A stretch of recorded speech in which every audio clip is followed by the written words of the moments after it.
Hello friends, welcome to यद investment academy. बहुत बहुत स्वागत है आपका आज की ताजा खबर में। सुप्रभात आप सबको। चलिए शुरू करते हैं आज के वीडियो की विथ द इंडियन इकोनॉमी। तो इंडियन इकोनॉमी से रिलेटेड एक न्यूज लाई है मूडीज ने, जिन्होंने एक रिसर्च रिपोर्ट में ये कहा है कि इंडिया का डिजिटल इंफ्रास्ट्रक्चर जो है वो एक डिफरेंशिएटर है एंड वो इमर्जिंग मार्केट के सारे जो बाकी नेशंस है उनके मुकाबले काफी बेहतर है, ऐसा उन्होंने इस रिपोर्ट में कहा है। तो फास्ट एडवांसमेंट डिजिटल इंफ्रास्ट्रक्चर का पिछले कुछ सालों में इंडिया में रहा है, पर्टिकुलरली डिजिटल पब्लिक इंफ्रास्ट्रक्चर का। तो इस वजह से ये इंडिया को डिफरेंशिएट करता है एक तरह के एक तरीके से बाकी सारे इमर्जिंग प्लेयर्स के साथ, ऐसा मानना मोडीज का है। एज अ रिजल्ट इंडिया का जो रैंकिंग है in world logistics performance index वो बढ़ गया है to 38 out of 139 countries, from 54 out of 160 countries, जो 10 साल पहले हुआ करता था। तो डिजिटल पब्लिक इंफ्रास्ट्रक्चर में क्या आता है, तो गवर्नमेंट्स एफर्ट्स जो आइडेंटिटी या फिर डिजिटल पेमेंट्स या फिर डिजिटाइजेशन ऑफ रिकॉर्ड्स के लिए जो गवर्नमेंट एफर्ट्स लेता है, वो सारी चीजें डिजिटल पब्लिक इंफ्रास्ट्रक्चर में आती है। तो ऑनगोइंग डेवलपमेंट जो है इंडिया की इंफ्रास्ट्रक्चर की, वो हेल्प करेगी बिजनेस एनवायरनमेंट को और बेहतर बनाने में, एंड इससे पब्लिक सेक्टर की इन्वेस्टमेंट्स और अट्रैक्ट होंगे एंड बेटर जॉब क्रिएशन भी होगा हाई पेइंग सेक्टर्स में, ऐसा मानना मोडीज का है। उन्होंने ये भी हाईलाइट किया कि अगर हम बाकी इंफ्रास्ट्रक्चर भी अगर देखें तो स्टील और सीमेंट ऐसे कुछ सेक्टर्स है जहां पर गवर्नमेंट का पुश काफी ज्यादा रहा है। तो ये सारे सेक्टर्स में आगे का जो आउटलुक है वो बेहतर होने की आशंकाएं उन्होंने यहाँ पर जताई है। एक और चीज जो है वो ये है कि ट्रांसपोर्टेशन सर्विसेज जो है वो भी इस ये सारी चीजों से बेनिफिट होंगी, जैसे automotive manufacturing, airlines, ride hailing services. तो ये सारी चीजें भी इनको भी बहुत बड़ा पुश मिलेगा because of governments effort on infrastructure. Challenges उन्होंने हालांकि बताए हैं कि गवर्नमेंट को अभी भी बहुत चीजों पर काम करने की जरूरत है, जैसे low participation in higher education, gender gap भी काफी बड़ी है एजुकेशन में, ऐसा उनका मानना है। एंड इससे अभी भी बूस्ट एम्प्लॉयमेंट को बूस्ट मिलना अभी भी बाकी है इन नॉन एग्रीकल्चरल सेक्टर्स। अगली न्यूज है about the scrapping policy of vehicles. तो नितिन गडकरी जी ने कल ये बताया कि ऑटो मैन्युफैक्चरर्स जो है वो डिस्काउंट्स देने को तैयार है अगर जो कस्टमर्स है वो ओल्ड व्हीकल अपनी स्क्रैप करने को रेडी होंगे to buy the new one. तो ये सारी बातें उन्होंने कल सारे ऑटो मैन्युफैक्चरर्स के हेड से करी।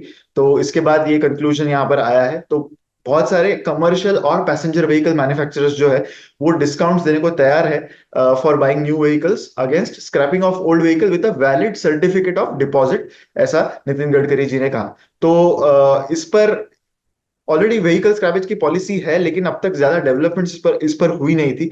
तो इस इनिशिएटिव से जो सर्कुलर इकोनॉमी के एफर्ट्स है वो काफी बूस्ट होंगे, ऐसा माना जा रहा है। इससे एक क्लीनर, सेफर एंड ज्यादा एफिशिएंट व्हीकल्स हमारे रोड्स पर हो सकती है, ऐसी संभावना उन्होंने यहाँ पर जताई। According to a report in Times of India, auto majors जो है, सारे बड़े ऑटो मेजर्स जो है वो लाइकली है to offer 1.5 to almost 3.5% discount to buyers अगर वो अपनी ओल्ड व्हीकल स्क्रैप करने को रेडी है to buy the new one. ये जो एसोसिएशन है ऑफ व्हीकल्स, इनके जो प्रेसिडेंट है उन्होंने ये कहा है कि वो एक्सपेक्ट कर रहे हैं कि गवर्नमेंट कुछ इंसेंटिवाइजेशन करे for scrapping of vehicles, because scrappage policy already in place है पर उसका कुछ ज्यादा इम्पैक्ट अब तक हुआ नहीं है। तो एक्सपेक्ट कर रहे थे कि गवर्नमेंट कुछ ना कुछ एफर्ट्स यहाँ पर ले, एंड उसी की कोशिश करंटली जारी है, ऐसा नजर आ रहा है। अगली जो न्यूज है that is regarding the chemical sector. तो Q1 FY25 के जो रिजल्ट्स आए ओवरऑल केमिकल प्लेयर्स के लिए, उसमें कुछ होप्स ऑफ रिकवरी दिखी है, लेकिन अभी भी जो रिस्क्स है वो अभी भी कंटिन्यू होते हुए नजर आ रहे हैं। This is what Nuvama here believes. तो अप्रैल टू जून का क्वार्टर था जहां पर ओवरऑल अगर हम देखें तो 7% का year on year top line growth दिखा है सारे केमिकल कंपनीज को अगर हम कंबाइन करें तो। 4% का एबिटडा इंक्रीज भी दिखा है, लेकिन 4% का डिक्लाइन भी रहा on the bottom line, that is the PAT. तो अभी भी मार्जिन प्रेशर बरकरार है, लेकिन थोड़े होप्स इसलिए नजर आ रहे हैं क्योंकि पहली बार 4 क्वार्टर्स में एक ईयर ऑन ईयर ग्रोथ दिखी है, चाहे वो 7% की क्यों ना हो, पर थोड़े से रिवाइवल के होप्स नजर आ रहे हैं इन द केमिकल सेक्टर। तो अभी भी नुआमा ने भी यही कहा है कि थोड़े से अभी भी अर्निंग्स मॉडेस्ट ही है, लेकिन थोड़े होप्स आ रहे हैं। स्पेशली कंपनीज लाइक आरती इंडस्ट्रीज, दीपक नाइट्राइट, पीआई इंडस्ट्रीज, एसआरएफ, ये सारे कंपनीज ने year on year top line की यानी रेवेन्यू की ग्रोथ इस बार दी है इन Q1 ऑफ FY25। नुआमा यही बिलीव कर रहा है कि वॉल्यूम लेड जो ग्रोथ है उसका मोमेंटम आगे थोड़ी सी जो रिकवरी है वो ड्राइव कर सकता है।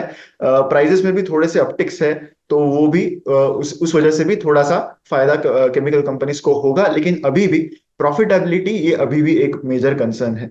केमिकल सेक्टर वैसे तो काफी बड़ा है एंड बहुत ही फ्रैगमेंटेड है, तो इसमें बहुत सारी चीजें आती है। कुछ चीजें काफी अच्छा करने लगी हैं, लेकिन अभी भी बाकी कुछ सेक्टर्स में अभी भी काफी प्रॉब्लम्स नजर आ रहे हैं, जैसे कि डिस्क्रिशनरी सेक्टर्स है जैसे डाइस, पिगमेंट्स, टेक्सटाइल्स, इनके वॉल्यूम्स काफी अच्छे से सस्टेन होते हुए दिख रहे हैं इन Q1 ऑफ FY25।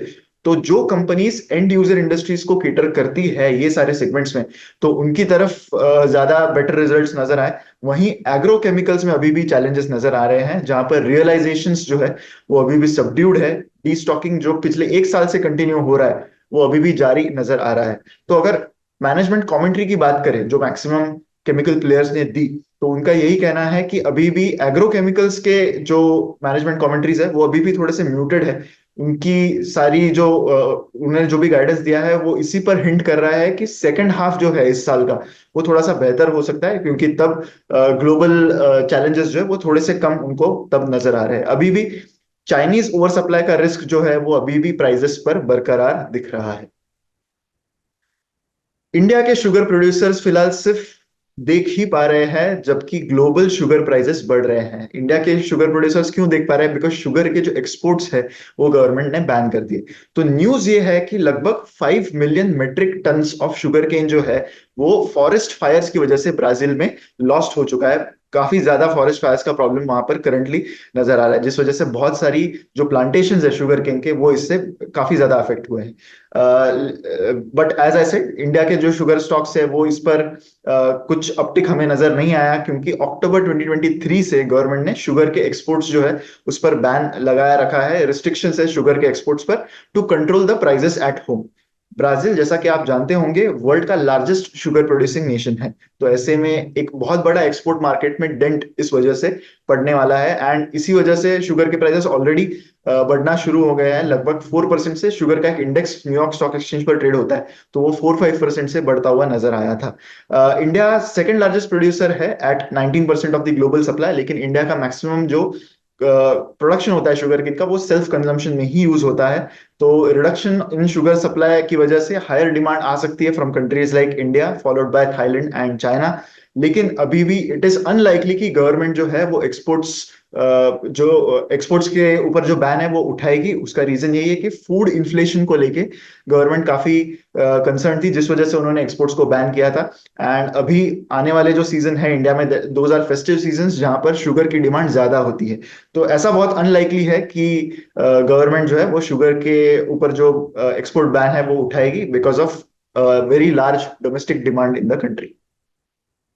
अब बढ़ते हैं कुछ स्टॉक वाइज न्यूज की ओर, जहां पर पहली न्यूज है अबाउट जी एंटरटेनमेंट। तो जी एंटरटेनमेंट का स्टॉक 15% से ऊपर रहा कल।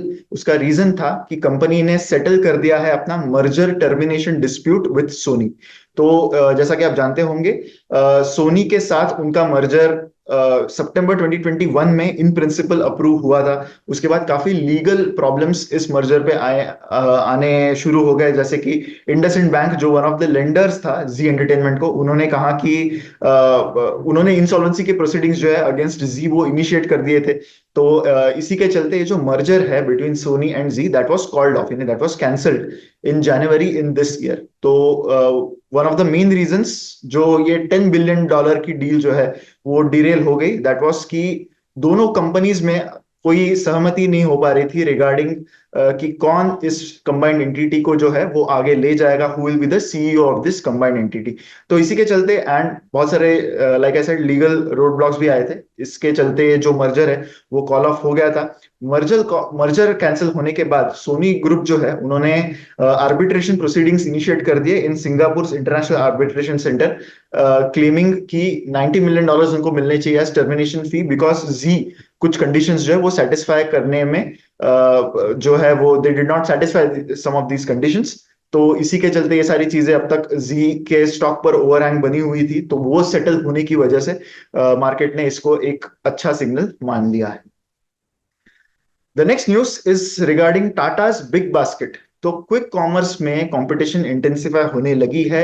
एंड बिग बास्केट जो एक कह सकते हैं कि थर्ड या फोर्थ प्लेयर है after Blinkit and Zepto, they are planning to deploy 600 dark stores to take take on the competition against Zepto and Blinkit. तो काफी इंटेंसिफाई बैटल होने लगा है यहाँ पर। फ्लिपकार्ट ने भी रिसेंटली ही इसमें एंट्री ली है, और भी बाकी अमेजॉन भी is trying to take larger share of the quick commerce market. तो ऐसे में बिग बास्केट ने भी अपने प्लान्स बताए हैं यहाँ पर कि वो कोशिश करने वाले हैं to ramp up their operations in the quick commerce segment. तो as part of the plan 600 dark stores employ होंगे जो अलाइन होंगे उनके मेगा वेयर हाउसेस से। इससे वो जो डिलीवरी टाइम है वो रिड्यूस करना चाहते हैं। इकोनॉमिक टाइम्स की एक रिपोर्ट के अनुसार बिग बास्केट के अराउंड 60 लार्ज वेयर हाउसेस हैं इंडिया में, तो उनको केटर करने वाले ये 600 डार्क स्टोर्स यहाँ पर होंगे। एक ईटी के रिपोर्ट के हिसाब से बिग बास्केट टारगेट कर रहा है $1 billion of sales via BB now, जो उनका क्विक कॉमर्स का प्लेटफॉर्म है। अराउंड 10,000 एसकेयूज करंटली है इस पर, तो वो एम कर रहे हैं to increase this to 25 between 25,000 to 30,000। उनके जो को फाउंडर्स है उनका यही कहना है कि उनका करंटली बिग बास्केट में सोली फोकस क्विक कॉमर्स पर ही है। एंड कंपनी एक्सपेक्ट कर रहा है कि बीबी नाउ जो है उनका क्विक कॉमर्स का प्लेटफॉर्म, वो ये शिफ्ट जो है वो लीड कर पाएगा। बीबी नाउ वैसे जो उनका क्विक कॉमर्स का प्लेटफॉर्म वो 3 ईयर से ऑपरेशंस में है वैसे, बट लास्ट ईयर से ही कंपनी का फोकस क्विक कॉमर्स पर ज्यादा होने लगा। लेकिन यहाँ पर सारे प्लेयर्स काफी एग्रेसिवली जो है अपनी ऑपरेशंस बढ़ाने की कोशिश कर रहे हैं। करंट रिसेंटली ही जोमेटो के जो कॉन कॉल था उसमें उन्होंने ये बताया कि ब्लिंकिट भी लगभग 650 स्टोर से 2,000 डार्क स्टोर्स पर जाने वाला है with in the next 2 years. तो काफी एग्रेसिव प्लान्स। जो नंबर वन प्लेयर है क्विक कॉमर्स में करंटली, जो ब्लिंकिट एंड जेप्टो जो मेनली दो बड़े प्लेयर्स हैं, उनमें से एक प्लेयर यहाँ पर काफी एग्रेसिव एक्सपेंशन प्लान्स कर रहा है। अगली न्यूज है रिगार्डिंग एनएससीज आईपीओ। तो नेशनल स्टॉक एक्सचेंज जो सबसे बड़ा स्टॉक एक्सचेंज है इंडिया में, उन्होंने अप्लाई किया है to SEBI for a no objection certificate to apply for the IPO. इसका रीजन यह है कि सेबी ने इससे पहले एनएससी के आईपीओ की एप्लीकेशन जो है वो रिजेक्ट की है। एंड इसका रीजन यही था कि बहुत सारे pending regulatory and legal matters and investigation के ऑनगोइंग थे, जिस वजह से सेबी ने कभी अब तक एनएससी को अप्रूवल नहीं दिया है to go for an IPO. NSE के लिस्टिंग प्लान्स हमेशा से mainly because of some of their top officials पीछे ही रहे हैं। ऐसा एलिगेशन है ऑन एनएससी कि उन्होंने अपनी को लोकेशन की फैसिलिटी जो है वो मिसयूज की है and they gave preferential access to certain trading members. तो ये सारी चीजें थी। There are lot more legal proceedings also against NSE, जिस वजह से वैसे तो उन्होंने दिसंबर 2016 में ही सबसे पहले आईपीओ के ड्राफ्ट पेपर्स फाइल किए थे। तब उनको 10,000 करोड़ का आईपीओ वो होने वाला था, पर लाइक आई सेड सेबी ने उसको आगे बढ़ने नहीं दिया because of all these things, and it is still taking a lot of time for NSC to come up with this IPO. So इसी के साथ हमारी न्यूज खत्म हो जाती है। अब हमारे बिलीव इट और नॉट सेक्शन पर हम बढ़ते हैं। वैसे तो काफी सारे लोगों ने जो सोशल मीडिया पर है उन्होंने उनके अक्रॉस ये न्यूज तो आई ही होगी, बट अगर किसी के अक्रॉस नहीं आई है तो काफी बड़ी चीज, एक तरीके से काफी बैफलिंग चीज, बड़ी चीज नहीं पर एक काफी चौंकाने वाली चीज इंडिया के एसएमई मार्केट में हो रही है। वैसे तो एसएमई आईपीओ काफी सारे आए हैं, लेकिन एक पर्टिकुलरली ज्यादा अटेंशन ग्रैब कर चुका है, एंड वो है एक कंपनी जिसके 2 यामाहा के शोरूम्स है। तो ये कंपनी ने 12 करोड़ का आईपीओ एसएमई आईपीओ के लिए अप्लाई किया था, एंड उनको डिमांड 400x ज्यादा मिली। जी हाँ, 400x ज्यादा डिमांड इस कंपनी के आईपीओ को मिली। सो ये दिल्ली बेस्ड कंपनी है, रिसोर्सफुल ऑटोमोबाइल्स करके इस कंपनी का नाम है।